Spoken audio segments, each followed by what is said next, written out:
Hello दोस्तों, welcome back to our new channel. आज title तो आप लोगों ने पढ़ ही लिया होगा वीडियो का, और मैं आज आपको बताऊंगा उन 3 किताबों के बारे में जो कि हर किसी को अपनी लाइफ में पढ़नी चाहिए। मैंने इसको डिवाइड किया है ऐसे कि एक किताब है ऑटोबायोग्राफी, जो कि मुझे लगता है पढ़ना बहुत जरूरी है। दूसरी किताब है जो आपको एक बहुत ही अलग अलग तरीके की थिंकिंग देगी, और तीसरी किताब है जो आपको डिसिप्लिन बनाएगी। इन तीनों कैटेगरी में जो मुझे बेस्ट किताब लगी, जो मैं खुद पढ़ चुका हूँ, जो मैंने नहीं पढ़ी उनकी बात मैं नहीं करूंगा, जो मैं खुद पढ़ चुका हूँ मुझे कौन सी लगती है। मैंने खुद बहुत लेट पढ़ना शुरू किया, इसलिए मैंने बहुत रिसर्च की कि अब जिंदगी में बहुत कम टाइम बचा है तो जल्दी जल्दी पढ़ें, क्योंकि पढ़ना बहुत ज़रूरी है। तो वो कौन सी किताबें हैं जो सबसे ज़्यादा ज़रूरी हैं पढ़ने के लिए, मैंने उनसे शुरू किया। तो वो रिसर्च का मेरे पास जो भी मटेरियल है वो मैं आपसे शेयर कर रहा हूँ, ताकि अगर आप भी अभी पढ़ना शुरू कर रहे हैं या अभी किया है या करेंगे तो आपके लिए ईजी हो जाए कि कहाँ से शुरू करना है और कौन सी किताबें पहली पढ़नी चाहिए, जिससे आपके जीवन में जल्दी बदलाव हो। कई लोग को लगता है किताबें क्यों पढ़ी जाएं, कई लोग को बोरिंग लगता है। इन सबके सॉल्यूशन बताऊंगा। पढ़ना दोस्तों इसलिए ज़रूरी है क्योंकि हमारे पास सिर्फ कुछ 4-5 ही नज़रिए होते हैं किसी भी चीज़ को देखने के। एक जो हमारा है, जिसे हम कहते हैं हमारा लेकिन हमारा नहीं है, या तो हमारे मम्मी पापा से हमें मिला है, या हमारे दोस्तों से हमें मिला है, या हमारी सोसाइटी से हमें मिला है।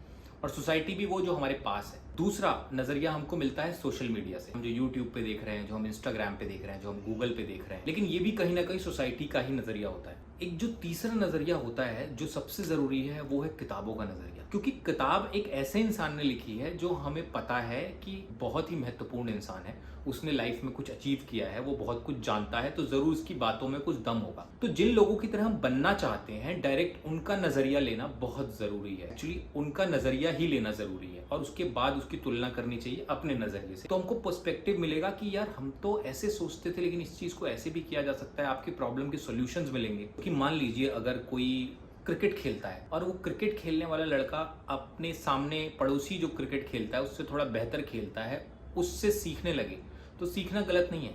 लेकिन अगर सचिन तेंदुलकर की एक बुक उपलब्ध है तो क्यों ना सचिन तेंदुलकर से सीखा जाए, उसके बाद बाकियों से सीखा जाए, क्योंकि सीखा तो किसी से भी जा सकता है। लेकिन जो सबसे ज्यादा इंपॉर्टेंट इंसान है, जिसने उस फील्ड में सबसे ज्यादा अचीव किया है, पहले उससे सीखना चाहिए। क्योंकि फिर आपकी थिंकिंग ऊपर से शुरू होगी, वरना आपकी थिंकिंग नीचे से ऊपर जा रही है।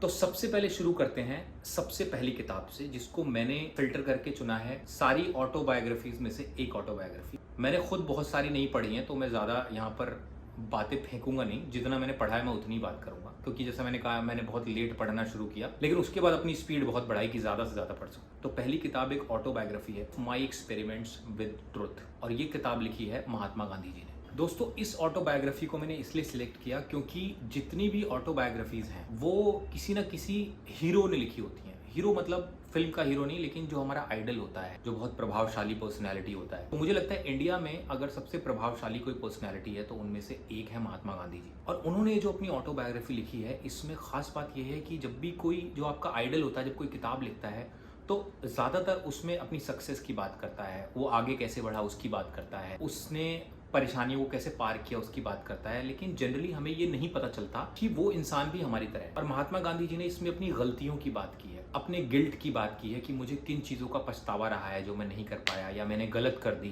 तो इस चीज़ से हम बहुत रिलेट कर पाएंगे कि अगर इतना बड़ा इतना प्रभावशाली आदमी भी गलतियां कर सकता है, उसकी लाइफ में भी परेशानियां आ सकती हैं और उसको भी पछतावा हो सकता है किन्हीं चीज़ों का, वो भी कई चीज़ों में परफेक्ट नहीं थे। ये बात कहना अपने आप अपने मन से, इसके लिए बहुत ज़्यादा फियरलेस होना जरूरी है। इसके लिए बहुत हिम्मत चाहिए ये सब कहने के लिए। मुझे काफ़ी टाइम से इस बुक को पढ़ना था, लेकिन क्योंकि मेरा पढ़ने में कोई इंटरेस्ट नहीं था पहले, तो मैं इसको टालता जा रहा था। लेकिन जब मैंने किताब पढ़ी तो मुझे पता चला कि यार ये बुक ना पढ़ के मैंने कितनी बड़ी गलती की है। अगर आपने किताब नहीं पढ़ी है तो मुझे लगता है कि आपको ये किताब ज़रूर पढ़नी चाहिए, जल्दी से जल्दी पढ़नी चाहिए। इसके साथ ही एक बात और कहना चाहूँगा कि किताबें हम क्यों नहीं पढ़ते हैं और हम किताबें पढ़ना क्यों छोड़ देते हैं। हम किताबें इसलिए नहीं पढ़ते हैं क्योंकि हमें लगता है बोरिंग होगी, और अगर फिर भी हम हिम्मत करके किताब उठाते हैं तो उसमें जो डिफ़िकल्ट वर्ड्स होते हैं वो पढ़ते पढ़ते हमको जब समझ में नहीं आने लगता और हम इरिटेट होने लगते हैं तो हम किताब छोड़ देते हैं। क्योंकि किताब के साथ डिक्शनरी उठा के पढ़ना बहुत ज़्यादा एफर्ट का काम है। इसका सॉल्यूशन मैंने क्या निकाला है, मैं किंडल पर पढ़ता हूँ। किंडल एक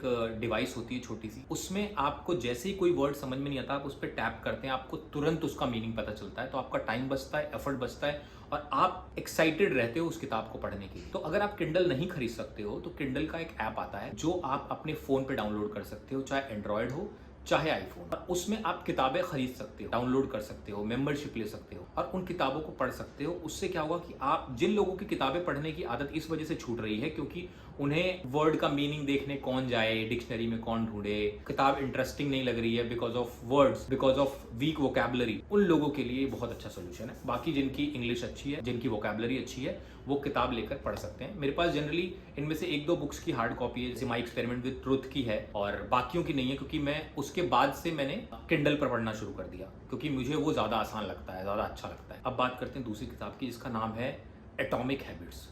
दोस्तों, एटॉमिक हैबिट्स एक ऐसी किताब है जो आपको बहुत डिसिप्लिन बनाती है, बहुत प्रैक्टिकल तरीकों से। उसमें ये बताया गया है कि आपको बड़ा काम करने की जरूरत नहीं है, आप बड़ा सोचिए, लेकिन उसको टुकड़ों में कैसे तोड़ना है और छोटे गोल्स में कैसे तोड़ना है, और उसके बाद आप बड़े गोल तक पहुंचते हैं। आपको डेली गोल कैसे सेट करना है, उसको अचीव कैसे करना है, क्यों हम 2 दिन एक्सरसाइज करके छोड़ देते हैं, कैसे हम उसको कंटिन्यू कर सकते हैं, क्या हमारा थॉट प्रोसेस होता है कि हमारी हर चीज जो हम शुरू करते हैं वो छूट जाती है। इस चीज को इतना प्रैक्टिकली बताया गया है कि मुझे नहीं लगता कि सेल्फ डिसिप्लिन पे इससे बेहतर कोई भी किताब लिखी गई है। इस बुक ने मेरी लाइफ चेंज कर दी है, कंप्लीटली चेंज कर दी है। मेरा थिंकिंग प्रोसेस 180 डिग्री घूम चुका है। तो ये किताब आप लोग जरूर पढ़ें।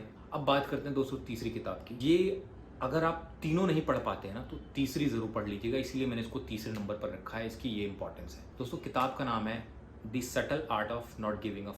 हो सकता है आखिरी वर्ड को बीप कर दिया हो, बट आप समझ गए होंगे कि वो क्या था। दोस्तों, हमारे आसपास जो ये पॉजिटिव थिंकिंग का स्कैम चल रहा है ना, पॉजिटिव सोचो, पॉजिटिव सोचो, पॉजिटिव सोचो, उसमें कुछ लोग जिनकी क्रिटिकल थिंकिंग अच्छी है वो तो समझ जाते हैं कि कितना पॉजिटिव सोचना है, कितना प्रैक्टिकल सोचना है, और नेगेटिव थिंकिंग वहाँ पे इंपॉर्टेंट है। लेकिन कुछ लोग ना इस ट्रैप में फंस चुके हैं, और उनकी संख्या बहुत ज्यादा है। हो सकता है उसमें से आप भी हो, क्योंकि मैं था। पॉजिटिव पॉजिटिव करते करते करते ऊपर तो हमारे मन के ऊपर एक लेयर तो पॉजिटिव थिंकिंग की आ जाती है, लेकिन नीचे सब नेगेटिव होता है। हम खुद से झूठ बोल रहे होते हैं कि हम पॉजिटिव हैं, भाई पॉजिटिव सोच, हो जाएगा। इस पॉजिटिव थिंकिंग को तोड़ने के लिए इतनी प्रैक्टिकल किताब है ये, कि पॉजिटिव थिंकिंग हम लोगों को कैसे बेकार कर रही है, और उसमें नेगेटिव थिंकिंग की इंपॉर्टेंस दिखाई है, और इतने अच्छे तरीके से बताई गई है कि मैं आपको बता नहीं सकता। इतने बढ़िया से ऑथर ने इस किताब को लिखा है कि मैं आपको बता नहीं सकता। आप जब इसको पढ़ेंगे ना, तो आपको लगेगा कि कितनी सही बात है, और ये सारी बातें तो हमें पता है, लेकिन हमने पॉजिटिव पॉजिटिव पॉजिटिव का उसके ऊपर मक्खन लगा के उन बातों को दबा दिया है जो हमें पहले से पता थी। लेकिन उन पहले से पता होने वाली बातों को भी इतने अच्छे से एक्सप्लेन किया है,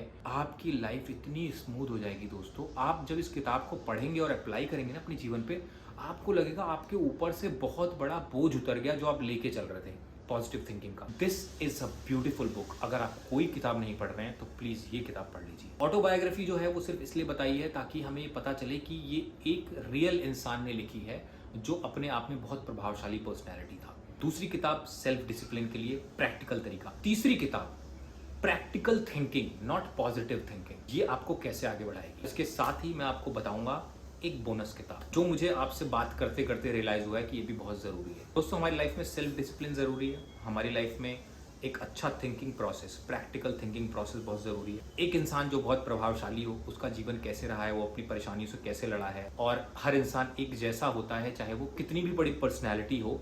इससे हमें बहुत हौसला मिलता है, इसलिए मैंने ये किताब चुनी है। जो चौथी किताब है, मुझे लगता है जो हमें कहीं नहीं सिखाया जाता, फाइनेंशियल एजुकेशन है, वो हमें कहीं भी नहीं सिखाई जाती कि हमें पैसे को कैसे बचाना है, पैसे को कैसे बढ़ाना है। उसके लिए जो सबसे सिंपल, सबसे पहली और मुझे लगता है आखिरी भी, अगर ये भी किताब आपने पढ़ ली ना, तो आप लाइफ में फाइनेंशियली बहुत ही अच्छे डिसीजन ले पाएंगे। और इस किताब का नाम है रिच डैड पुअर डैड। आप पूरे इंटरनेट पर कहीं भी सर्च कर लीजिए, इस किताब की आपको इतनी तारीफ मिलेगी, क्योंकि इस किताब में वो दम है। इसमें ये बताया गया है कि एक रिच और वेल्दी पर्सन में क्या फर्क होता है। रिच आदमी पुअर बन सकता है। अगर आप महीने का लाखों भी कमाते हैं तो आप कमा ही रहे हैं, मेहनत कर रहे हैं, कमा रहे हैं, मेहनत कर रहे हैं, कमा रहे हैं, मेहनत कर रहे हैं, कमा रहे हैं। जिस दिन मेहनत बंद कर देंगे, कमाई भी बंद हो जाएगी, तो आप रिच नहीं है, आप पुअर हैं। आपको ऐसा लग रहा है आप रिच है। इसमें वेल्दी बनने का प्रोसेस बताया गया है कि जब आप रिच बन जाते हैं तो आप अपने पैसे को कैसे इस्तेमाल करें, कहाँ इस्तेमाल करें कि आगे आपको जो कुछ करना हो आप कर सके, लेकिन आपका पैसा ही आपको पैसे कमा के दे रहा है। इसको बोलते हैं वेल्दी होना। ये किताब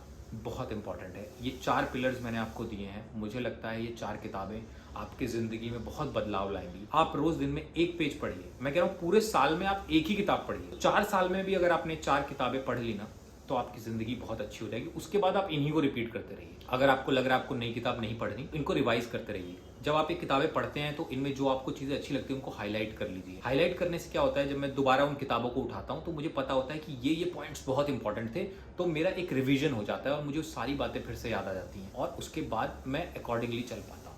तो दोस्तों, ये था आज का मेरा वीडियो जो मैंने बहुत जल्दबाजी में बनाया है। मेरे पास वक्त की बहुत कमी थी, लेकिन मुझे लगा कि ये वीडियो बनाना बहुत ज़रूरी है। मुझे पता है बहुत लोग आप पे से मेडिटेशन का वीडियो मांग रहे हैं। मैं उसमें डिले इसलिए कर रहा हूँ क्योंकि मैं एक वीडियो बनाना चाहता हूँ कुछ ऐसी मेडिटेशन टेक्निक्स के ऊपर जो मॉडर्न लोगों के लिए ज़रूरी है। बहुत सारी मेडिटेशन टेक्निक्स हैं, लेकिन वो आज के कलयुग में वर्क नहीं करती हैं। तो जो मैं खुद अभी अपने ऊपर अप्लाई कर रहा हूँ और करके देख रहा हूँ, इस एक्सपेरिमेंट के बाद मैं वो 3 या 4 टेक्निक्स का एक कंबाइन वीडियो बनाऊंगा, आप लोगों को बताऊंगा, जिससे आपको सच में फ़ायदा हो, सिर्फ मैं यहाँ पर बैठ के बातें ना बनाता रहूँ। तो वो वीडियो आपके पास जल्दी आएगा। तब तक आप लोग जरूर बताइए आपको ये वीडियो कैसा लगा। कमेंट बॉक्स में बताइए अगर इनमें से आपने कुछ किताबें पढ़ ली हैं तो आपको कैसी लगी हैं, और नहीं पढ़ी हैं तो आप कब पढ़ने का प्लान कर रहे हैं। इसी के साथ आपको मिलता हूँ अगले वीडियो में। Till then do like, share, comment and subscribe. Thank you so much. Keep reading, keep moving forward.